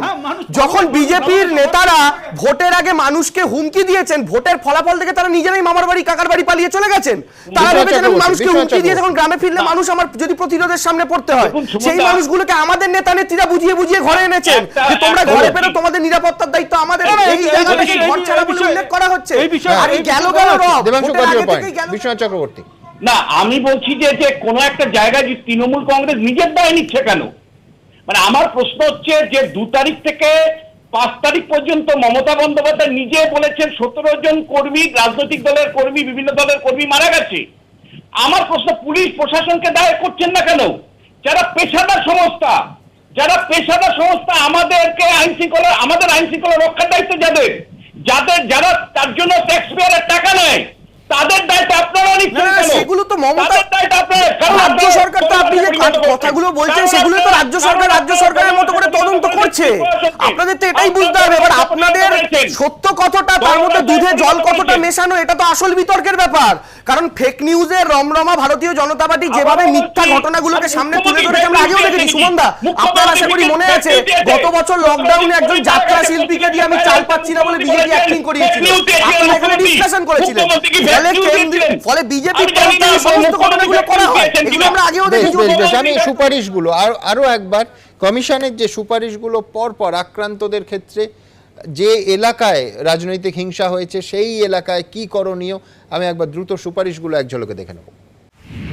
ভোট পরবর্তী অশান্তি, বিস্ফোরক রিপোর্ট এনেই চার্জশিট, কড়া সমালোচনা রাজ্য সরকারের। এর পাশাপাশি আক্রান্তদের সুরক্ষায় একাধিক সুপারিশও করেছে জাতীয় মানবাধিকার কমিশন নিযুক্ত কমিটি। রিপোর্টে বলা হয়েছে সাক্ষীদের সুরক্ষার ব্যবস্থা করতে হবে। এ বিষয়ে সুপ্রিম কোর্টের নির্দেশিকা অনুযায়ী পদক্ষেপ করতে হবে রাজ্য সরকারকে। স্বাভাবিক জীবনে ফিরতে ক্ষতিগ্রস্তদের সাহায্যের প্রয়োজন, তাই আক্রান্তদের আর্থিক সাহায্য দিতে হবে। এর পাশাপাশি ক্ষয়ক্ষতির জন্য আলাদা করে আর্থিক সাহায্য দিতে হবে। জেলা শাসককে এক বা একাধিক দল তৈরি করতে হবে, তারা প্রকৃত ক্ষয়ক্ষতি পর্যালোচনা করে সাহায্যের ব্যবস্থা করবে। রিপোর্টে বলা হয়েছে আক্রান্তদের বাড়ি তৈরিতেও সাহায্য করতে হবে। ভোট পরবর্তী অশান্তিতে যাদের বাড়ি ক্ষতিগ্রস্ত হয়েছে তাদের সরকারি প্রকল্পে বাড়ি তৈরি করে দিতে হবে, করতে হবে পুনর্বাসনের ব্যবস্থা। নিরাপত্তা ও সুরক্ষা সুনিশ্চিত করে রাজ্য সরকারকে আক্রান্তদের থাকার ব্যবস্থা করতে হবে। জীবিকা সুরক্ষিত করতে দোকান বা ব্যবসা পুনরায় শুরুর জন্য ব্যবস্থা করতে হবে। ভোট পরবর্তী হিংসায় ক্ষতিগ্রস্ত এলাকায় যুবকদের জন্য ব্যবস্থা করতে হবে কারিগরি শিক্ষায়। যে এলাকায় 5-এর বেশি অভিযোগ জমা পড়েছে সেখানে কেন্দ্রীয় সশস্ত্র পুলিশ পিকেটের ব্যবস্থা করতে হবে। রিপোর্টে আরও বলা হয়েছে আক্রান্তদের জন্য জল ও বিদ্যুৎ সরবরাহের ব্যবস্থা করতে হবে। 7 দিনের মধ্যে রাজ্য সরকারকে এই ব্যবস্থা করতে হবে। এছাড়া বিনামূল্যে রেশন ও ওষুধের ব্যবস্থা করতে হবে। বিশেষত তারা যেন করোনা ভ্যাকসিন পান তার ব্যবস্থা করতে হবে। নিহতের পরিবারকে চাকরির ব্যবস্থা করতে হবে। যে খুনের মামলাগুলি সিবিআই তদন্তের জন্য সুপারিশ করা হয়েছে তাদের পরিবারের একজনকে সরকারি প্রতিষ্ঠানে চাকরি দিতে হবে। নিগৃহীতা মহিলাদের সুরক্ষার ব্যবস্থা করতে হবে। প্রথম দাবি, যত লোক ঘর ছাড়া আছে তাদের উপযুক্ত নিরাপত্তা দিয়ে ঘরে ফেরাতে হবে। বাড়ি ভাঙচুর, লুট যা হয়েছে তার ক্ষতিপূরণ দিতে হবে। আর যারা এই অপরাধ করেছে তাদের বিরুদ্ধে ব্যবস্থা নিতে হবে। এখন এইখানে যেই তদন্ত করুক না কেন, সেটা যদি আদালতের তত্ত্বাবধানে না হয় তাহলে সিআইডি করলেও যা হবে, সিবিআই করলেও তাই হবে। কি এই রিপোর্টে কোনো স্যানিটিটি নেই। কারণটা হচ্ছে এই রিপোর্ট যারা আছে তারা সব তো বিজেপি অ্যাপয়েন্টেড লোক। বিজেপি অ্যাপয়েন্টেড লোকেদের কাছ থেকে কি হবে? তাদের কাছ থেকে তো হবে না। This are not elected posts, these are selected posts. All BJP people have gone. These things will be dealt with by the state government appropriately. মানবাধিকার কমিশনের রিপোর্ট খতিয়ে দেখে কলকাতা হাইকোর্ট কি নির্দেশ দেয় এখন সেদিকেই সবার নজর। সৌভিক মজুমদার, দীপক ঘোষ ও অনির্বাণ বিশ্বাসের রিপোর্ট, এবিপি আনন্দ। আপনারা জানেন আমাদের ভেরিফাইড টুইটার অ্যাকাউন্ট, সঙ্গে সুমন @IM সুমন দে। অসংখ্য মন্তব্য আসছে এই জ্বলন্ত ইস্যু নিয়ে, দ্রুত একটা মন্তব্য নেওয়ার চেষ্টা করুন। গৌতম বাবুই লিখছেন, ভোট পরবর্তী রাজনৈতিক হিংসার প্রসঙ্গ চেপে না গিয়ে বরং স্বীকার করে দৃঢ়তার সঙ্গে তার মোকাবিলা করলে ইমেজ পরিষ্কার হতো। সুভাষ ঘোষাচার্য লিখছেন, রিপোর্টে ছত্রে ছত্রে রাজনীতির ছায়া। অতীশচন্দ্র ভাওয়াল লিখছেন, একমাত্র সিবিআই তদন্তের মাধ্যমেই রাজ্যে ভোট পরবর্তী হিংসার আসল চিত্র বেরিয়ে আসা সম্ভব। গৌতম মণ্ডল লিখছেন, এই রকম রিপোর্ট যে হবে বোঝাই গিয়েছিল। রাজীব সেনগুপ্ত লিখছেন, জাতীয় মানবাধিকার কমিশনের এই সুপারিশ কি বিষয়টাকে ঠান্ডা ঘরে পাঠানোর উদ্দেশ্যে? না, মানে সিবিআই তো। সৌরদীপ চৌধুরী লিখছেন, বিজেপির অধিকার রক্ষায় কমিশন বিজেপির বক্তব্য তুলে ধরবে, সেটাই তো স্বাভাবিক। সৌমেন জানা লিখছেন, অভিযুক্ত নেতারা কি বিজেপিতে যোগদান করলে তবেই তৃণমূল স্বীকার করবে যে তারা দোষী ছিলেন? আমি দ্রুত এবার আমার পরের প্রতিবেদনে যাব, যে প্রতিবেদন এই যে আজকে জাতীয় মানবাধিকার কমিশনের রিপোর্ট, সেই রিপোর্টের ব্যাকগ্রাউন্ডারটা ঠিক কোন রাস্তায় হেঁটে আজকে কলকাতা হাইকোর্টে রিপোর্ট জমা দিল কমিশন, সেইটা দেখাবে, সেইটা তুলে ধরবে। দেখুন, জাতীয় মানবাধিকার কমিশন নিযুক্ত কমিটির রিপোর্টে তীব্র আক্রমণ করা হয়েছে তৃণমূল সরকারকে। ছত্রে ছত্রে নাম না করে তৃণমূল ও নাম করেই তৃণমূলের একাধিক হেভিওয়েট নেতার দিকে আঙুল তোলা হয়েছে। ভোটের ফল বেরোনোর পর থেকে হিংসার অভিযোগে সরব হয় বিজেপি, সরব হন রাজ্যপাল, দায়ের হয় একাধিক মামলা। এর প্রেক্ষিতে 18 জুন অভিযোগ খতিয়ে দেখতে জাতীয় মানবাধিকার কমিশনকে নির্দেশ দেয় কলকাতা হাইকোর্টের 5 সদস্যের বিশেষ বেঞ্চ। এই নির্দেশ পুনর্বিবেচনার আর্জি জানিয়ে হাইকোর্টের ভারপ্রাপ্ত প্রধান বিচারপতির বৃহত্তর বেঞ্চের দ্বারস্থ হয় রাজ্য সরকার, কিন্তু তা খারিজ করে দেয় হাইকোর্ট। এরপর ভোট পরবর্তী হিংসার অভিযোগ খতিয়ে দেখতে প্রায় 1 মাস ধরে জেলায় জেলায় ঘোরেন জাতীয় মানবাধিকার কমিশনের প্রতিনিধিরা। জেলায় জেলায় যাওয়ার পাশাপাশি সল্টলেকে সিআরপিএফ এর মেসে অভিযোগ শোনার ব্যবস্থাও করে কমিশন। এরই মধ্যে যাদবপুরে ঘরছাড়া বিজেপি কর্মীদের ঘরে ফেরাতে গেলে জাতীয় মানবাধিকার কমিশনের প্রতিনিধিরা আক্রান্ত হন বলে অভিযোগ। এই ঘটনায় হাইকোর্টের কাছে রিপোর্ট দেয় এনএইচআরসির অনুসন্ধান কমিটি। যাদবপুরের ঘটনায় কেন আদালত অবমাননার রুল জারি করা হবে না তা জানতে চেয়ে কলকাতা পুলিশের ডিসি এসএসডি রশিদ মুনির খানকে শোকজ নোটিশ ইস্যু করেছে আদালত। পরিস্থিতি খতিয়ে দেখে আগেই আদালতে প্রাথমিক রিপোর্ট জমা দিয়েছিলেন কমিশনের প্রতিনিধিরা। মঙ্গলবার জমা পড়ল চূড়ান্ত রিপোর্ট, আর তাতেই রাজ্য সরকারের ভূমিকার তীব্র সমালোচনা করেছে জাতীয় মানবাধিকার কমিশন। সৌভিক মজুমদারের রিপোর্ট, এবিপি আনন্দ, কলকাতা। এই আলোচনায় গত 50 মিনিট দেখে যদি কেউ ভাবেন যে মানবাধিকার লঙ্ঘন নিয়ে উদ্বেগ শুধু এই পশ্চিমবঙ্গের বিষয়, একেবারেই ভুল ভাবছেন। তার কারণ আজকে সুপ্রিম কোর্ট রাষ্ট্রদ্রোহ আইন বা সেডিশন অ্যাক্ট নিয়ে উদ্বেগ প্রকাশ করলেন। ঠিক এই ভাষায় আদালত পর্যবেক্ষণ করছেন যে বিরোধী রাজনৈতিক দলের কথা পছন্দ না হলেই এই রাষ্ট্রদ্রোহ আইন প্রয়োগ করা হচ্ছে, যা ব্যক্তি এবং সংগঠনের কাছে ভয়ের ব্যাপার হয়ে দাঁড়িয়েছে। এই উদ্বেগ নিয়ে প্রথম প্রতিবেদনটা দেখাবো, তারপর অবশ্যই সার্বিক আলোচনায় আসবো দেশের পরিস্থিতি নিয়ে। দেখুন, স্বাধীনতার 75 বছর পরও কি আইনের প্রয়োজন রয়েছে? রাষ্ট্রদ্রোহ আইন নিয়ে কেন্দ্রের উদ্দেশ্যে এই গুরুত্বপূর্ণ প্রশ্নই করল সুপ্রিম কোর্ট। রাষ্ট্রদ্রোহ আইনকে চ্যালেঞ্জ করে সুপ্রিম কোর্টের দ্বারস্থ হন অবসরপ্রাপ্ত সেনা আধিকারিক মেজর জেনারেল এস.জি. ভোমবাটকের। সেই আবেদনের শুনানিতে বৃহস্পতিবার সুপ্রিম কোর্টের প্রধান বিচারপতি এন.ভি. রামান্না, বিচারপতি এ.এস. বোপান্না এবং বিচারপতি ঋষিকেশ রায়ের বেঞ্চ মন্তব্য করে, ভারতীয় দণ্ডবিধির 124-এর এ ধারা সেই ঔপনিবেশিক জমানার। সেই সময় ব্রিটিশ বিরোধী আওয়াজকে চাপা দিতে এই আইন প্রয়োগ করা হতো। মহাত্মা গান্ধী, বাল গঙ্গাধর তিলকদের মতো মানুষদের বিরুদ্ধেও তা প্রয়োগ করা হয়েছিল। প্রধান বিচারপতির নেতৃত্বাধীন বেঞ্চ এদিন রাষ্ট্রদ্রোহ আইন নিয়ে শুনানিতে কড়া পর্যবেক্ষণে বলে, যথেচ্ছ অপব্যবহার হয়। এটা হলো অনেকটা এরকম যে আপনি কাঠ কাটতে ছুতোরের হাতে করাত দিলেন আর সে তা দিয়ে জঙ্গল কেটে সাফ করে দিল। এই আইনের ব্যবহারও সেরকমই। অনেক দেরি করে ঘুম থেকে উঠল সুপ্রিম কোর্ট।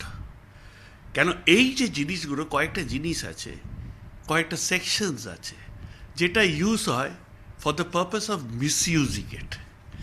এটা হচ্ছে পার্সোনাল ঝগড়া, পলিটিক্যাল ক্ল্যাশেস, তাতে 124 এটা দেওয়া খুব ইজি। সম্প্রতি জেলবন্দি অবস্থায় 84 বছরের ফাদার স্ট্যান স্বামীর মৃত্যু ঘিরে তোলপাড় পড়ে যায় গোটা দেশে। তার বিরুদ্ধেও রাষ্ট্রদ্রোহ আইন প্রয়োগ করা হয়েছিল।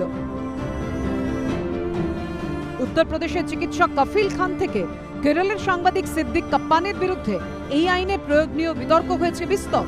কেউ বিরোধিতা করলেই কেন্দ্র তার মুখ বন্ধ করতে রাষ্ট্রদ্রোহিতার আইনে মামলা করে দিচ্ছে বলে বারবার অভিযোগ করেছে বিরোধীরা।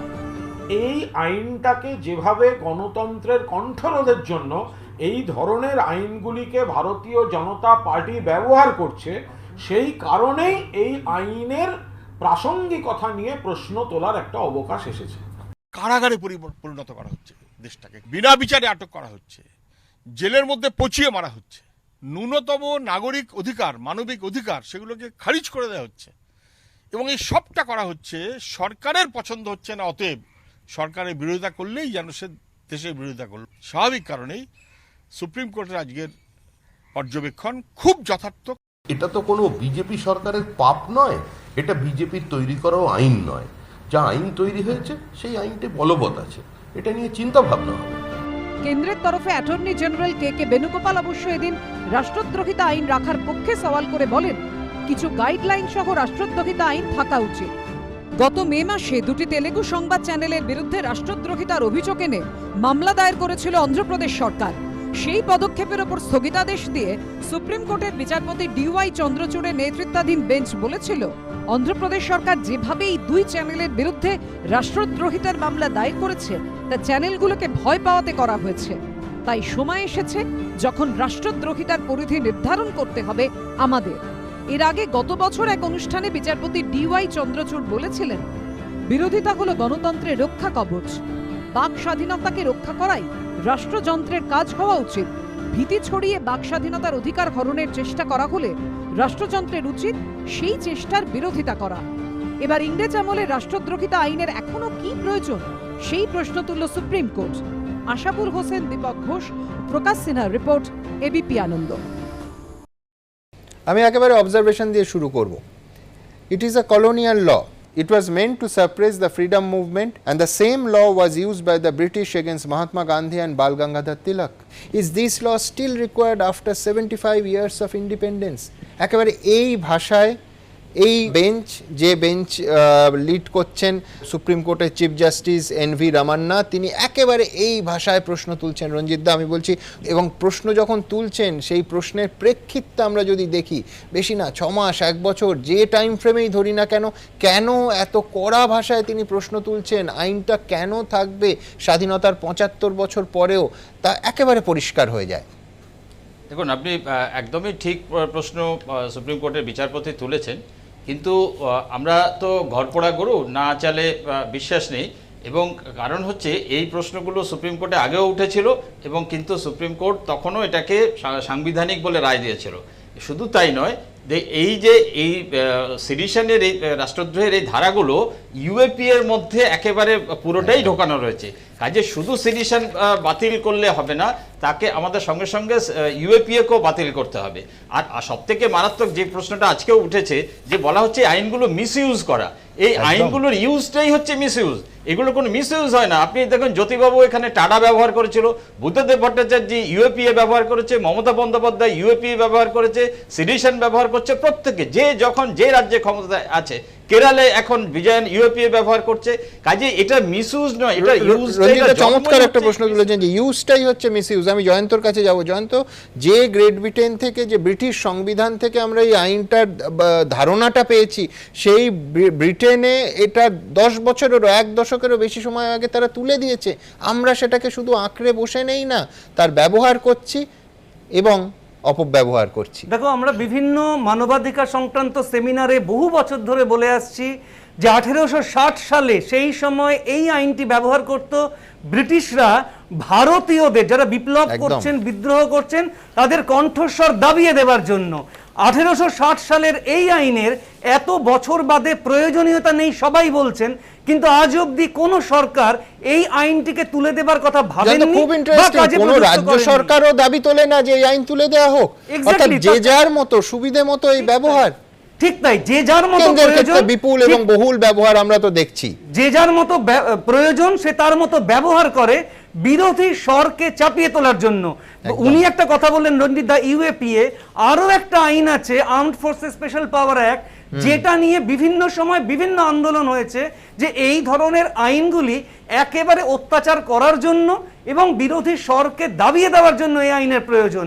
অনেক সময় কিন্তু এই আলোচনা হয়েছে যে এই আইনগুলির এই গণতান্ত্রিক দেশে, যেখানে বিরোধী স্বরটাকে থাকতে দেওয়া হবে বলা হয়েছে সংবিধানে, সেখানে কি পুলিশ প্রশাসন এই রাজ্যে বিরোধীদের কণ্ঠরোধ করছে। এই একদিন নয়, সপ্তাহের পর সপ্তাহ নয়, মাসের পর মাস, বছরের পর বছর বিরোধী দল হিসেবে বিজেপি এই অভিযোগ করছে। গোটা দেশের ক্ষেত্রে কিন্তু অভিযোগটা ঠিক উল্টো, যে বিরোধীদের কণ্ঠস্বর রোধ করছেন এই দেশদ্রোহ এক দিয়ে। এই আইনগুলো তো আমরা তৈরি করিনি। হ্যাঁ, কিন্তু আমি বলছি আজকে আমি আপনি আলোচনা করছি, আজকেও দেশের অ্যাটর্নি জেনারেল কে বেণুগোপাল সেই আইন রাখার পক্ষে সওয়াল করছেন। না, আমি বলছি শুধু ডিফেন্ড করছেন না, আইন কেন রাখতে হবে আজ এজলাসে দাঁড়িয়ে বোঝাচ্ছেন। আমি এজির কথাও শুনেছি। হ্যাঁ, কিন্তু দেখুন, যে আমাদের আইপিসি বলুন, এভিডেন্স অ্যাক্ট বলুন, আমাদের যত আইন, প্রত্যেকটা আইনই তো ব্রিটিশ আমল থেকে চলছে, তখন থেকে আমরা কিছু কিছু অ্যামেন্ডমেন্ট করে চালিয়ে যাচ্ছি বেশিরভাগ। আমি আবার বলছি, সেই ব্রিটিশরা তারা এই আইন একেবারে তুলে দিয়েছে 2007 বা 8 সালে। এই আইন ব্রিটেনে নেই, এই আইন আমরা বহুল ব্যবহার করছি। আমি এর সঙ্গে ইউএপিএটাও জুড়ে দেব। অথচ দেখুন, না কেন্দ্র না রাজ্যগুলো কেউ দাবি তুলছে না যে এই আইন তুলে দিতে হবে। শুধু তাই নয়, আদালতগুলি আইনের অপব্যবহার করা উচিত নয়। আদালতও কিন্তু অনেক আগেই এই কথা বলতে পারতেন। আদালতগুলি তো দেখছেন যে একটা একেবারে নির্দোষ মানুষ না। আমি দেখুন, অস্ত্র যেটা সুপ্রিম কোর্টও অবজারভেশনে বলেছেন যে একটা মানে কাঁচি আমার হাতে রয়েছে, সেই কাঁচি দিয়ে আমি কাগজ কাটবো নাকি একটা মানুষের কান কাটবো, কিন্তু তাতে কিন্তু মানে দোষটা কাঁচির হয় না, দোষটা যে ব্যবহার করছে তার হয়। এখন তফাৎটা হচ্ছে মানে নরেন্দ্র মোদী সরকার ক্ষমতায় আসার পর গোটা দেশ জুড়ে যে হারে বৃদ্ধি পেয়েছে এই আইনটা তোলা কি পরিবর্তন কি অ্যামেন্ড করা হবে কি করা হবে না করা হবে সেটা তো ভবিষ্যৎ বলবে, কিন্তু যে পরিমাণে এটার মিসইউজ বৃদ্ধি পেয়েছে আমাদের প্রশ্নটা প্রথমত সেই জায়গা থেকে থাকে। দ্বিতীয় কথা হচ্ছে একটা প্রশ্ন আপনি যেটা করলেন, উনি বলছেন যে কংগ্রেস করে গেছিল, আমাদের বক্তব্য হচ্ছে যে 3 তালা, মানে আমি বলছি তোমরাও কাঁচিটা রেখে দেওয়ার পক্ষপাতী। না আমরা তো বারবার বলছি আইনজ্ঞরা যারা আছেন ভারতবর্ষের যারা মানুষরা রয়েছে বড় বড় ইন্টেলেকচুয়ালরা যারা রয়েছেন তারা বলুক, তারা সাজেশন দিক কেন্দ্রীয় সরকারকে। মমতা বন্দ্যোপাধ্যায় প্রথম থেকেই, এর আগেও মমতা বন্দ্যোপাধ্যায় ক্ষমতায় আসার আগেও ইউএপিএ ল নিয়ে কথা বলেছিলেন। আরো একবার একটা কথা স্পষ্ট করে বলে রাখা দরকার, স্পষ্ট করে না আমি আবারও দেখুন আমাকে বলেছিলেন যে আমি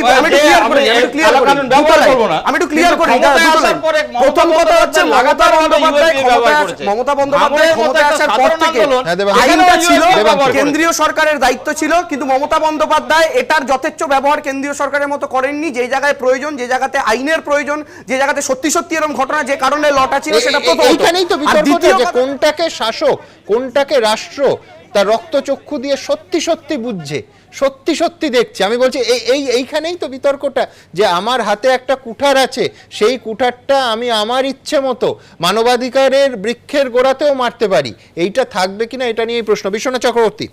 না দেখুন, এটা ঠিক যে যখন শাসন করছে তার মতন ব্যবহার করছে। আমরা তো দেখেছি বিমল গুরুং এর এগেনস্টে ইউএপিএ ধারা, রাষ্ট্রদ্রোহী ধারা কখন প্রয়োগ হয়েছে, যখন তার সাথে লড়াই হয়েছে।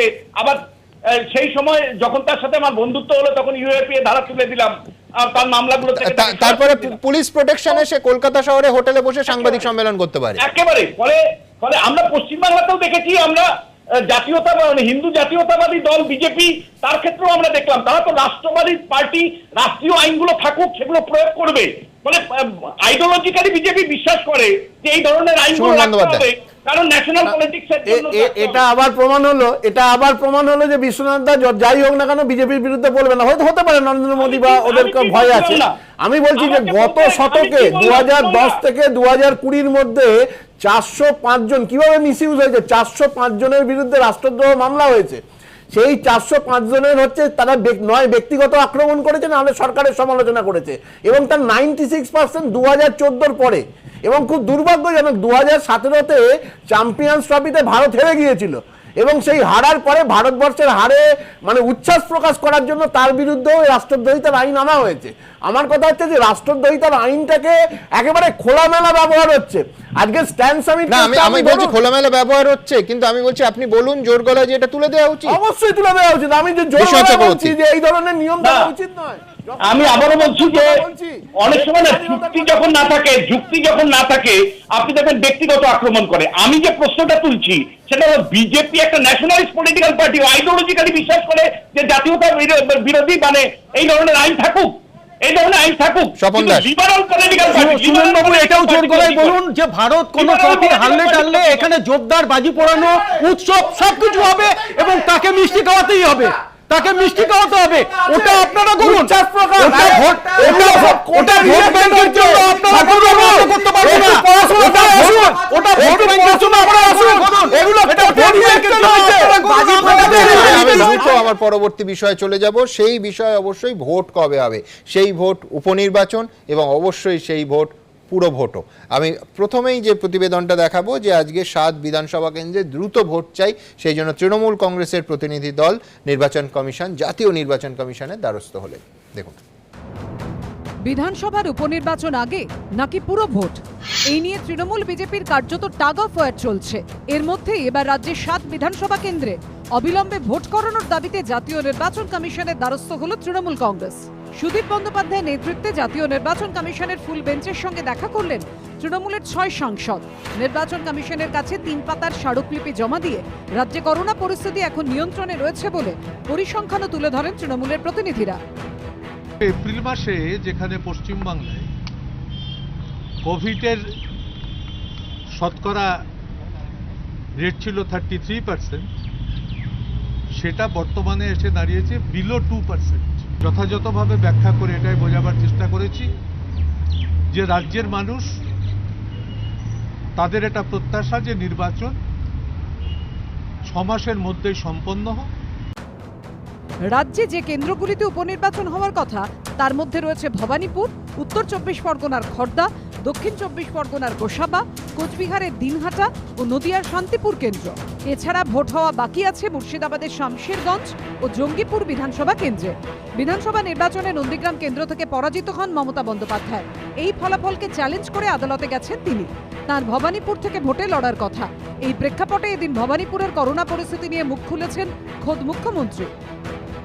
আমরা রাজ্যসভার ইলেকশনের জন্য তৈরি, আমাদের অ্যাসেম্বলি অলরেডি চলেছে এবং আমরা বিধানসভার 7টা ইলেকশনের জন্য আমরা রেডি আছি, কারণ আমাদের কন্টিগুইটি নেই এবং এটা হচ্ছে আইসোলেটেড এরিয়া দ্য ইলেকশন এবং কোভিড কেস ইজ অনলি, আপনারা জানেন যে 1.5%, নাথিং ইজ দেয়ার।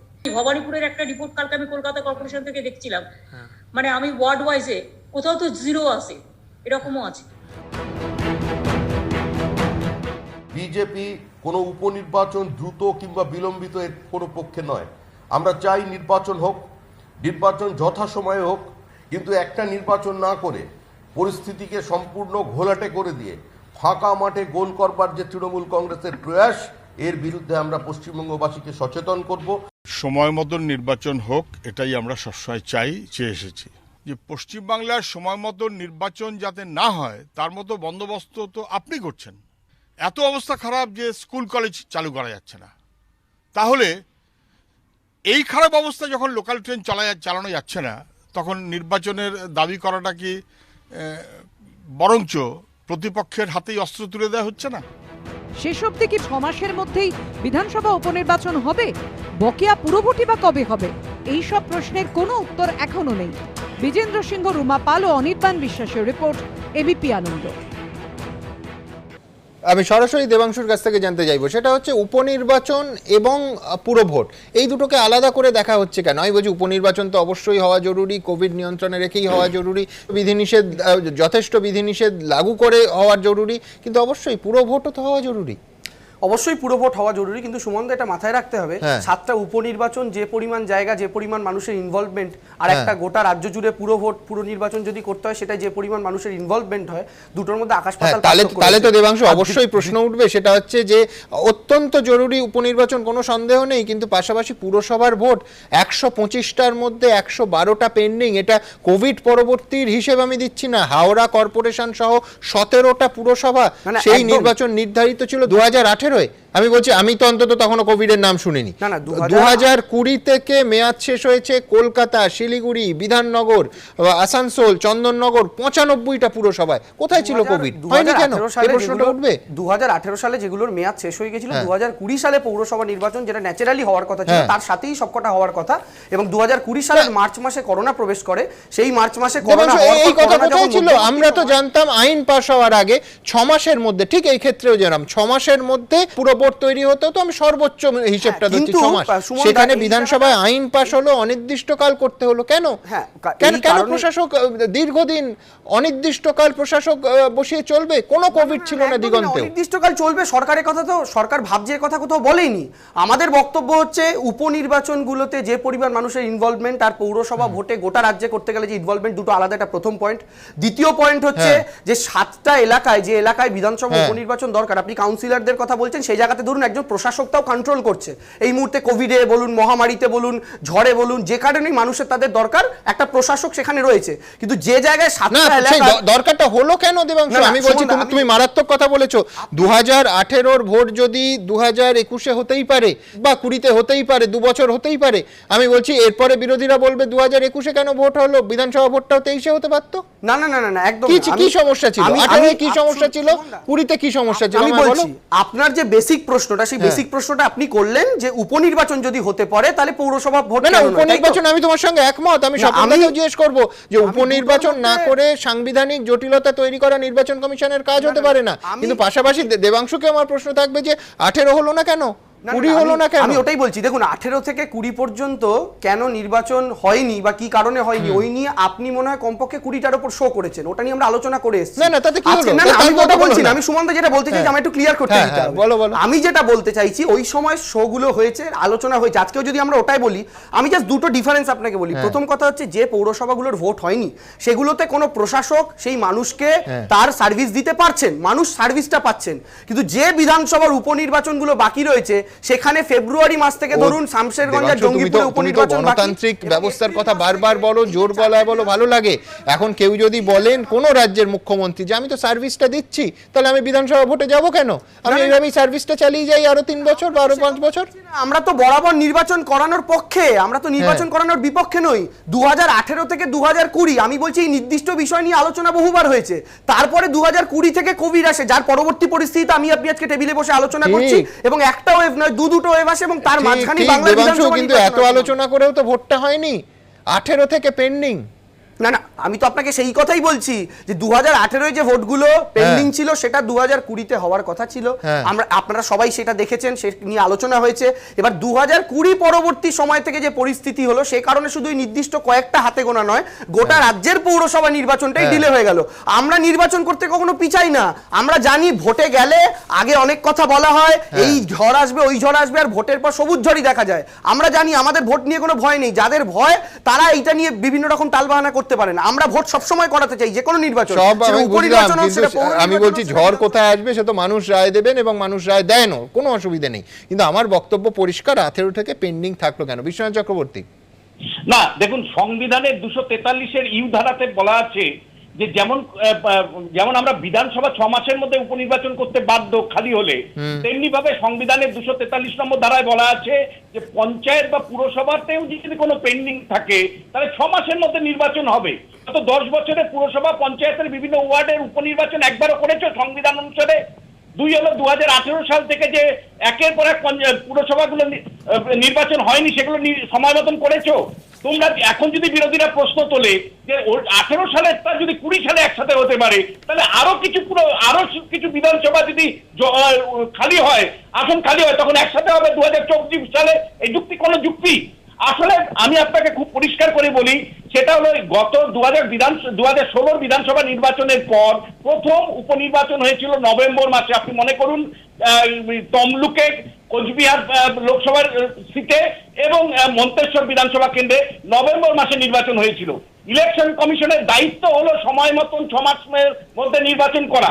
তৃণমূলের এত তারা কেন? আমি শুধু অবাক হয়ে যাই। ইলেকশন কমিশন 2016 সালে প্রথম বিধানসভা নির্বাচনের পরে প্রথম বাই ইলেকশন করেছিল নভেম্বর মাসে। তাহলে এইখানে যদি ইলেকশন কমিশনকে সময় না দেই, আমরা সবসময় একটা তারা দেই। আমি এবার কয়েনের উল্টো পাল্টা নিয়ে স্বপনদার কাছে আসবো। স্বপনদা, নির্বাচন কমিশনের কাজ হলো যে একেবারে কাজের মধ্যে পড়ে না যে কোনো সাংবিধানিক জটিলতা তৈরি হোক। আমি বলছি উপনির্বাচন হওয়া নিয়ে কিন্তু ঠিক যেমন পুরো ভোট হওয়া নিয়ে বিজেপি বিরোধী দল হিসেবে চাপ সৃষ্টি করছে, উপনির্বাচন হওয়া নিয়েও আপনাদের চাপ সৃষ্টি করা উচিত। হ্যাঁ, কোভিড সিচুয়েশন, নিঃসন্দেহে কোভিডের কথা মাথায় রেখেই বিধিনিষেধ আরোপ করা হবে। নিয়ন্ত্রিত অত্যন্ত অল্প দিনের, প্রয়োজন হলে 5 দিন বা 7 দিনের প্রচার হবে, তার বেশি হবে না। কিন্তু আমি বলছি যে নির্বাচন তো হওয়া উচিত। স্বপন দাস, দেখুন, যে কথাটা এতক্ষণ বিশ্বনাথ দা বা দেবাংশু বললাম, আমি তার পরিপ্রেক্ষিতে বলতে চাই যে নির্বাচন কমিশন নির্বাচন করবে এবং 6 মাসের মধ্যে তাকে নির্বাচন করতে হবে। তো এই জায়গায় 6 মাস পেরোতে এখনো অনেক সময় আছে। আজকের যে বাস্তব চিত্র পশ্চিমবাংলায় আছে বা সারা ভারতবর্ষে আছে, তো সেই জায়গায় দাঁড়িয়ে যদি 2018 পৌরসভার নির্বাচন আমি 3 বছর পিছোতে পারি, তো স্বাভাবিকভাবে আজকের পরিস্থিতিতে বিধানসভার নির্বাচন যদি পেছানো হয় অসুবিধা কী আছে? কারণ 215টা অফিসিয়ালি তৃণমূল কংগ্রেস সিট পেয়েছে, 148টা দরকার সংখ্যাগরিষ্ঠতার জন্য, আর একটা আনঅফিসিয়াল পেয়েছে কারণ তিনিও বিজেপির টিকিটে জেতার পর এখন তৃণমূলের সঙ্গে তিনি আছেন, যোগ দিয়েছেন, যেরকম হয় আপনাদের দুটো দলের মধ্যে স্বাভাবিকভাবে। তো স্বাভাবিকভাবে আপনারা কি জঙ্গিপুরটা এখন থেকে হার মেনে নিয়েছেন? তো তৃণমূলের পক্ষে এই মুহূর্তে তো সরকার পরিবর্তন হবে না, 7টা আসনে হারলেও। তো তো সরকার পরিবর্তন হওয়ার সম্ভাবনা নেই। তো এত তাড়াহুড়ো লাগানোর তো কোনো দরকার নেই। শুধু মুখ্যমন্ত্রী রাখার জন্যই যদি এক্ষুনি নির্বাচনটা করতে হয়, কারণ এলাকার মানুষগুলোর বিধায়ক দরকার তো, সে প্রফেশনাল আছে, এলাকার মানুষগুলো বিধায়ক দরকার তো। আর এই যে নভেম্বর অবধি অপেক্ষার কথা বলছেন, আপনারা জানেন না কেন্দ্রীয় সরকার এলাকার মানুষগুলোর বিধায়ক দরকার। প্রয়োজন হলে কোভিড নিয়ন্ত্রণ করে নিয়ন্ত্রিতভাবে ছাত্রছাত্রীদের স্কুল কলেজ বিশ্ববিদ্যালয় খোলা দরকার, এবং অবশ্যই এলাকার কাউন্সিলরও দরকার। আমি দ্রুত একবার আমার স্বপনদার কাছে অবশ্যই প্রশ্ন থাকবে। উনি বলছেন যে মুখ্যমন্ত্রী রাখার জন্য কি নির্বাচনের তারা হলো, না রাখার জন্য ঢিলেমিটাও কি অন্য বিকল্প? আমি জানি না, আমি শুধু প্রশ্নটা তুললাম আপনাদের সঙ্গে একেবারে সমানভাবে। মুখ্যমন্ত্রীর নাম কেন এই আলোচনায় এলো, আমার পরের প্রতিবেদনটা তার উত্তর যোগাবে, সঙ্গে রাজ্যের অর্থমন্ত্রীরও। দেখুন। আমি মমতা ব্যানার্জি ঈশ্বরের নামে শপথ করিতেছি। মুখ্যমন্ত্রী হিসেবে শপথ নিলেও এখনো বিধানসভা থেকে নির্বাচিত হয়ে আসেননি মুখ্যমন্ত্রী মমতা বন্দ্যোপাধ্যায় এবং অর্থমন্ত্রী অমিত মিত্র। সংবিধান অনুযায়ী মন্ত্রী হিসেবে শপথ নেওয়ার 6 মাসের মধ্যে তাঁদের বিধানসভা থেকে নির্বাচিত হয়ে আসতে হবে। কিন্তু নির্দিষ্ট সময়ের মধ্যে যদি উপনির্বাচন না হয়, তাহলে কি কোনোভাবে মুখ্যমন্ত্রীর বা অর্থমন্ত্রীর পক্ষে আর এই পদে থাকা সম্ভব? আইন কি বলছে? পাঞ্জাবের প্রাক্তন মুখ্যমন্ত্রী বেয়ান সিং এর হত্যার পর তাঁর ছেলে তেজপ্রকাশ সিংকে মন্ত্রী করা হয়। বিধানসভা থেকে নির্বাচিত না হয়ে 6 মাস মন্ত্রী পদে থাকেন তিনি। তারপর তেজপ্রকাশ সিংকে মন্ত্রী পদে পুনর্নিয়োগ করা হলে সেই সিদ্ধান্তকে চ্যালেঞ্জ করে সুপ্রিম কোর্টে মামলা হয়। 2001 সালে সর্বোচ্চ আদালতের তৎকালীন প্রধান বিচারপতি এস আনন্দের নেতৃত্বাধীন 3 বিচারপতির বেঞ্চ জানিয়ে দেয়, মুখ্যমন্ত্রী হওয়ার 6 মাসের মধ্যে নির্বাচিত হয়ে আসতে পারেননি এমন একজনকে পুনর্নিয়োগ করা হলে শুধু সংবিধানের 164 নম্বর ধারার পরিপন্থী নয়, এর জেরে জনপ্রতিনিধি এবং দায়িত্বশীল সরকারের মূল নীতি ধ্বংস হবে। 164(4) ধারা হচ্ছে একটা ব্যতিক্রমী ধারা। এই ব্যতিক্রমী ধারার ব্যবহার বারবার করলে সংবিধানের রীতিনীতির একটু মানে খাটো করা হয়। 2001 সালে সেই মামলায় সর্বোচ্চ আদালত আরও জানিয়ে দেয়, সংবিধানের 164 নম্বর ধারার 4 নম্বর উপধারায় স্পষ্ট বলা আছে, সংশ্লিষ্ট ব্যক্তি 6 মাসের মধ্যে আইনসভা থেকে নির্বাচিত হয়ে না এলে তিনি মন্ত্রী থাকতে পারেন না। ভোটারদের আস্থা অর্জন করতে না পারলে কয়েকদিন পর মন্ত্রী পদে সেই ব্যক্তির পুনর্নিয়োগের অনুমতি আমরা দিতে পারি না। এখানে কনজিকিউটিভ মান্থস মানে কিন্তু কনজিকিউটিভ 6 মাস নয়, মাসে 6, মাসে, অর্থাৎ যেদিন অ্যাপয়েন্টেড হলেন তার থেকে প্রতি মাসে 6 মাস অবধি। তার এক্সপায়ার করে গেলে উনি আর পারেন না। অনেকে প্রশ্ন তুলছেন, নির্বাচিত নন এমন ব্যক্তি মন্ত্রীর পদে বসার 6 মাস পেরোনোর আগেই ইস্তফা দিয়ে সেখানে অন্য কাউকে বসালে সেক্ষেত্রে কি হবে? এইখানে একটি যেটা কনস্টিটিউশনে অ্যাম্বিগুইটি আছে, কনস্টিটিউশনে এই জিনিসটা পরিষ্কারভাবে দেওয়া নেই। বলা হচ্ছে যে ধরুন আমি মুখ্যমন্ত্রী হলাম বা আমি মন্ত্রী হলাম 1 তারিখে, 1 জুলাই, তাহলে আমাকে 31শে ডিসেম্বরের মধ্যে জিতে ফেরত আসতে হবে। কিন্তু এই কথাটা কোথাও বলা নেই যে যদি 1 জানুয়ারিতে আমি একটা গ্যাপ নিয়ে আবার যদি 2রা জানুয়ারিতে আমি আবার মন্ত্রী হয়ে যাই, তাহলে তার কি প্রভিশন আছে। 5ই নভেম্বরের মধ্যে উপনির্বাচন না হলে মমতা বন্দ্যোপাধ্যায়ের মুখ্যমন্ত্রী থাকা নিয়ে জট তৈরির সম্ভাবনা রয়েছে। এরই মধ্যে একটি সর্বভারতীয় নিউজ পোর্টালকে দেওয়া সাক্ষাৎকারে অমিত মিত্র অত্যন্ত দৃঢ়তার সঙ্গে বলেছেন, আমি এখনো রাজ্যের অর্থমন্ত্রী, আমি সদ্য একটা বাজেট তৈরি করেছি, কোভিড পরিস্থিতিতে আমি বিধানসভায় উপস্থিত থাকতে পারিনি। একজন অর্থমন্ত্রী যা করেন আমি তার থেকে বেশি কাজ করছি। এই মুহূর্তে আমার পদত্যাগের কোনো প্রশ্নই উঠছে না। আমি অর্থমন্ত্রী আছি, থাকব। মমতা বন্দ্যোপাধ্যায় যে দায়িত্ব দিয়েছেন তা পালন করব। এবিপি আনন্দ। রাজনৈতিকভাবে কি দেখা যাচ্ছে? 2 দল, শাসক এবং বিরোধী। এক দল উপনির্বাচন চাইছে, একেবারে দ্রুত গতিতে চাইছে, কিন্তু পুরো ভোট নিয়ে ততটা আগ্রহী নয়। আরেক দল উপনির্বাচন নিয়ে আগ্রহী নয়, কিন্তু পুরো ভোটের দাবি তুলছে। দেখুন। করোনা পরিস্থিতি অনেকটা নিয়ন্ত্রণে আসায় রাজ্যের 5 বিধানসভা কেন্দ্রে উপনির্বাচন এবং 2টি কেন্দ্রে স্থগিত থাকা ভোট করাতে চেয়ে বৃহস্পতিবার দিল্লিতে নির্বাচন কমিশনের দ্বারস্থ হয়েছে তৃণমূল। পাল্টা বিধানসভা উপনির্বাচনের আগে পুরো ভোটের দাবিতে সরব হয়েছে বিজেপি। একই দাবি বামেদেরও, জানিয়ে সরগরম রাজ্য রাজনীতি। রাজ্যের মোট পুরসভা 125টি, এর মধ্যে 6টি পুর নিগম এবং নোটিফাইড অঞ্চল 2টি। 125টি পুরসভার মধ্যে 112টির মেয়াদ ফুরিয়েছে। তার মধ্যে 2018 সালে হাওড়া সহ 17টি পুরসভার মেয়াদ শেষ হয়েছে। 2020 সালে কলকাতা, বিধাননগর, চন্দননগর, আসানসোল, শিলিগুড়ি সহ 95টি পুরসভার মেয়াদ শেষ হয়েছে। মেয়াদ ফুরিয়ে যাওয়ায় বিভিন্ন পুরসভায় প্রশাসক বসানো হয়েছে। জানিয়ে বিতর্কের জল গড়িয়েছে আদালত পর্যন্ত। কিন্তু এভাবে আর কতদিন? কবে ভোট হবে শতাধিক পুরসভায়, তাই নিয়ে শুরু হয়েছে জোর তরজা। ক্ষমতার বিকেন্দ্রীকরণের জন্য যে মিউনিসিপ্যালিটি কর্পোরেশন তৈরি হয়েছে সেখানেও নির্বাচন হোক। যে কোনো দিন নির্বাচন হলেই বিজেপি চোখে চোখ রেখে নির্বাচন লড়বে, মানুষের উপরে আস্থা রেখে মানুষকে সঙ্গে নিয়ে। মমতা ব্যানার্জি যা বলেছেন সেটাই শেষ কথা।